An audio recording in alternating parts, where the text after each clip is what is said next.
Quando eu tinha 7 anos, minha irmã tinha apenas 5 anos. Nós brincávamos na parte de cima de uma beliche. Eu era 2 anos mais velho do que ela. Quer dizer, eu ainda sou 2 anos mais velho do que ela.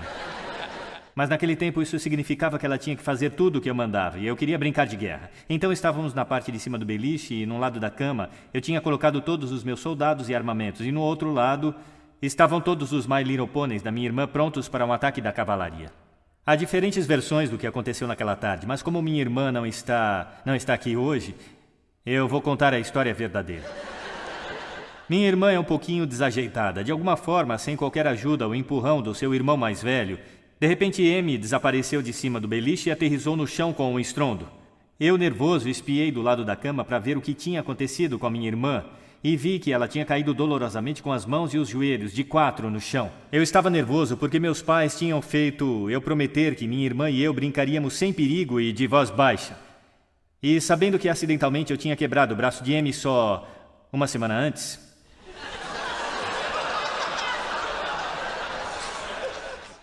a empurrando heroicamente fora do alvo de um tiro iminente e imaginário pelo qual ainda não me agradeceram, eu estava tentando fazer tudo o que era possível. Ela nem sequer viu o que estava prestes a acontecer. Eu estava tentando me comportar bem. Eu vi o seu rosto, um grito de dor, sofrimento e surpresa, ameaçando acordar meus pais do longo cochilo de inverno que eles estavam tirando. Então eu fiz a única coisa que minha pequena e frenética cabeça de 7 anos podia pensar para evitar uma tragédia. Se vocês têm filhos, já devem ter visto isso centenas de vezes. Eu disse, Amy, espera, não chora. Você viu como você caiu? Nenhum ser humano cai de 4 desse jeito. Amy, eu acho que você é um unicórnio. Isso era um truque, porque não havia nada neste mundo que minha irmã queria mais do que não ser a Amy, a irmãzinha machucada de 5 anos, mas Amy, unicórnio especial. Claro que na sua cabeça isso era uma opção que parecia impossível, e dava para ver como minha pobre e manipulada irmã encarava o conflito. Enquanto sua cabecinha tentava prestar atenção ao sofrimento e à dor que sentia e à surpresa que acabava de experimentar, ou contemplar sua recém-descoberta identidade de unicórnio. E a última venceu. Em vez de chorar, em vez de parar nossa brincadeira, em vez de acordar meus pais com todas as consequências negativas que me esperavam, em vez disso, um sorriso cobriu seu rosto e ela subiu de volta para cima do beliche com a graça de um unicórnio bebê. Com uma perna quebrada. E o que descobrimos? Na tenra idade de 5 e 7 anos, não tínhamos a mínima ideia na época. É algo que estaria na vanguarda de uma revolução científica que ocorreu 2 décadas mais tarde, na maneira como observamos o cérebro humano. O que descobrimos foi algo chamado psicologia positiva. E por essa razão estou aqui hoje e por esta razão eu acordo toda manhã. Quando comecei a falar sobre essa pesquisa fora do mundo acadêmico, das empresas e escolas, a primeira coisa que me disseram para eu não fazer era começar uma palestra com um diagrama. A primeira coisa que eu quero é começar minha palestra com um diagrama. Esse diagrama é chato, mas por causa dele eu fico excitado e acordo todo dia de manhã. Esse diagrama não significa nada, são dados falsos. O que descobrimos foi que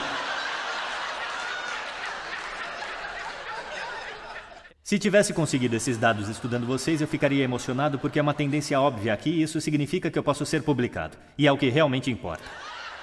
O fato é que há um ponto vermelho esquisito acima da curva. Há uma pessoa esquisita na sala, eu sei quem você é, eu vi antes. Mas não importa. Não importa como a maioria sabe, porque eu posso apagar aquele ponto. Posso apagar o ponto porque claramente é um erro de medição. E sabemos que é um erro de medição porque está atrapalhando meus dados.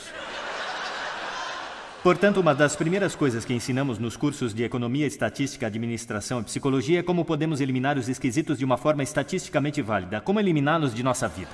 O que é fantástico, se estou tentando saber quantos analgésicos uma pessoa comum deveria tomar. 2. Mas se estou interessado no seu potencial, ou na sua felicidade, na produtividade, ou na energia, ou na criatividade, o que estamos fazendo é criar um culto científico dos medianos. Se faço uma pergunta tipo, quão rápido pode uma criança aprender a ler na sala de aula? Os cientistas mudam a pergunta para quão rápido a criança mediana aprende a ler na sala de aula, e aí nós ajustamos as classes de acordo com a média. Agora, se vocês descem abaixo da média nesta curva, aí então os psicólogos ficam animados. Porque isso significa que você ou está deprimido ou tem um problema, ou talvez ambos. Esperamos que sejam ambos, porque no nosso negócio, se você vem para uma sessão terapêutica com problema, fazemos questão que você vá embora sabendo que tem 10. E assim você volta muitas vezes. Vamos levá-lo de volta à infância se necessário, mas no fim o que queremos é torná-lo normal de novo. Mas normal é meramente mediano, e o que a psicologia positiva propõe é que se estudarmos o que é meramente mediano, permanecemos meramente medianos. Então, ao invés de apagar esses fora de série positivos, o que faço é ver uma população como essa e perguntar por quê? Por que alguns de vocês estão tão acima da curva em termos de habilidade intelectual, atlética e musical, criatividade, níveis de energia, resiliência em confronto a desafios e senso de humor? Seja lá o que for, ao invés de o deletar, eu prefiro estudar você. Porque talvez possamos obter informação não só como mover as pessoas para o mediano, mas como podemos mover todo o mediano para cima em nossas empresas e escolas do mundo inteiro. Esse diagrama é importante porque quando ouço o noticiário, a maior parte da informação não é positiva, é negativa. A maior parte é sobre assassinato, corrupção, doenças, desastres naturais e muito rápido minha cabeça começa a pensar se essa é a proporção precisa do negativo para o positivo no mundo. E isso está criando algo chamado Síndrome da Faculdade de Medicina, que se você conhece alguma pessoa que estuda medicina durante o primeiro ano, ao ler a lista dos sintomas e doenças que poderiam acontecer, percebem que tem todos eles. Eu tenho um cunhado que se chama Bobo, isso é uma outra história. Bobo casou-se com Amy, unicórnio. Bobo me ligou da faculdade de medicina de Yale e disse: Sean, eu tenho lepra. Que até em Yale é bastante raro. Mas não sabia como consolar o pobre do Bobo, porque ele tinha acabado de se recuperar de uma semana inteira com menopausa. Descobrimos que não é a realidade que nos molda, mas as lentes através das quais o cérebro vê o mundo que molda a sua realidade. Se mudarmos as lentes, não só podemos mudar a felicidade, como podemos mudar cada resultado educacional e empresarial ao mesmo tempo. Quando me candidatei a Harvard, foi um desafio. Eu não esperava entrar, minha família não tinha dinheiro. 2 semanas depois, consegui uma bolsa de estudos militar. De repente, algo que não era sequer uma possibilidade tornou-se realidade. Quando cheguei, achei que todos também veriam isso como um privilégio, que estariam muito emocionados. Mesmo se você estiver numa sala cheia de gente muito mais inteligente que você, se sentiria feliz apenas por estar naquela sala, e é o que eu senti. Mas o que descobri é que, embora algumas pessoas sentem isso, quando me formei depois de 4 anos, passei os próximos 8 anos vivendo em dormitórios com os estudantes. Harvard me pediu e eu não era esse cara. Eu só era um funcionário de Harvard para aconselhar os estudantes durante os difíceis 4 anos. E o que encontrei em minhas pesquisas foi que esses estudantes, por mais felizes pelo sucesso de entrar na faculdade, 2 semanas depois não focavam no privilégio de estarem lá, nem na filosofia ou na física. Eles focavam na competição, no trabalho acadêmico, nos problemas, focavam nas pressões, nas reclamações. Quando fui à universidade pela primeira vez, entrei no salão de jantar dos calouros, que era onde meus amigos de Waco, Texas, onde eu cresci, sei que alguns de vocês já ouviram falar do lugar. Quando vinham me visitar, olhavam ao redor e diziam: esse salão parece de Hogwarts, do filme Harry Potter, e parece mesmo, é Harvard. E quando vem isso, dizem: Sean, por que você perde tempo estudando felicidade em Harvard? Sério, o que pode ter um estudante de Harvard para sentir-se infeliz? Implícito nessa pergunta está a chave para a ciência da felicidade, porque o que esta pergunta presume é que o nosso mundo externo pode predizer nossos níveis de felicidade, quando na realidade, se sei tudo sobre seu mundo externo, só posso predizer 10% de sua felicidade a longo prazo. 90% da sua felicidade a longo prazo não é prevista pelo mundo externo, mas pela maneira que seu cérebro processa o mundo. E se mudamos isto, se mudamos nossa fórmula de felicidade e sucesso, o que podemos fazer é mudar a forma que podemos então afetar a realidade.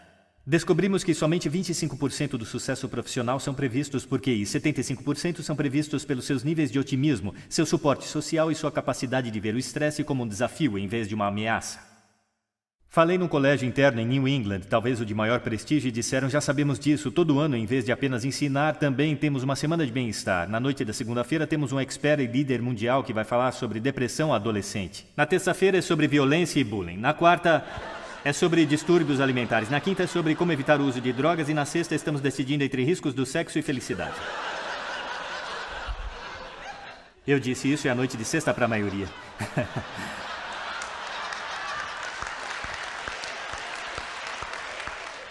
Fico feliz que tenham gostado, eles não gostaram nem um pouco. Silêncio no telefone. E no silêncio eu disse: ficaria feliz em dar uma palestra aí, mas isso não é uma semana do bem-estar, é uma semana da doença. Você delineou todas as coisas negativas que podem acontecer, mas não falou sobre as positivas. A ausência da doença não é a saúde. Aqui está como chegamos à saúde. Precisamos inverter a fórmula da felicidade e do sucesso.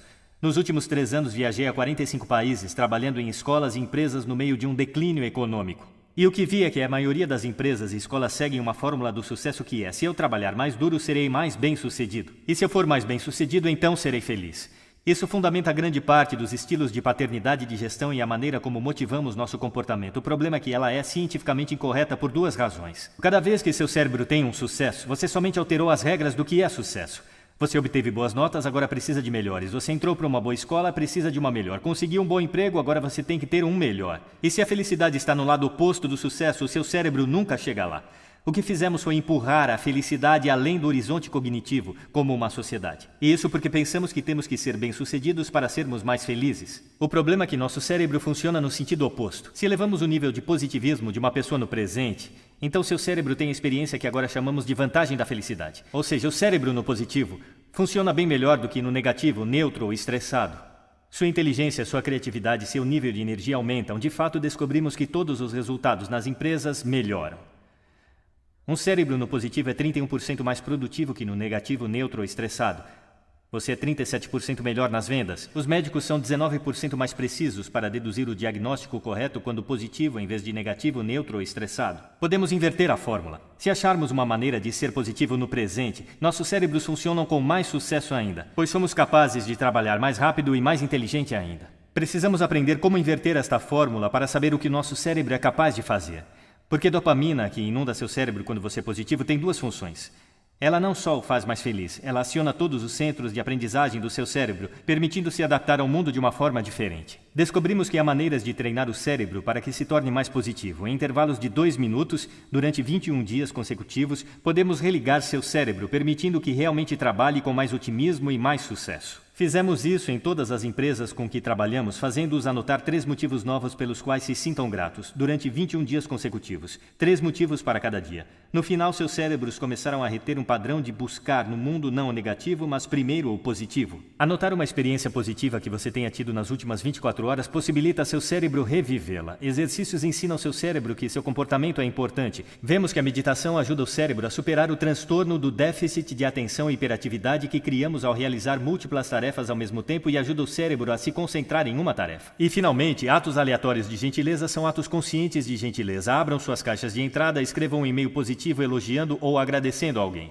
E ao fazermos essas atividades e treinarmos o nosso cérebro como treinamos nosso corpo, o que descobrimos foi que podemos inverter a fórmula da felicidade e sucesso e, ao fazê-lo, não só criamos ondas de positividade, mas criamos uma verdadeira revolução. Muitíssimo obrigado.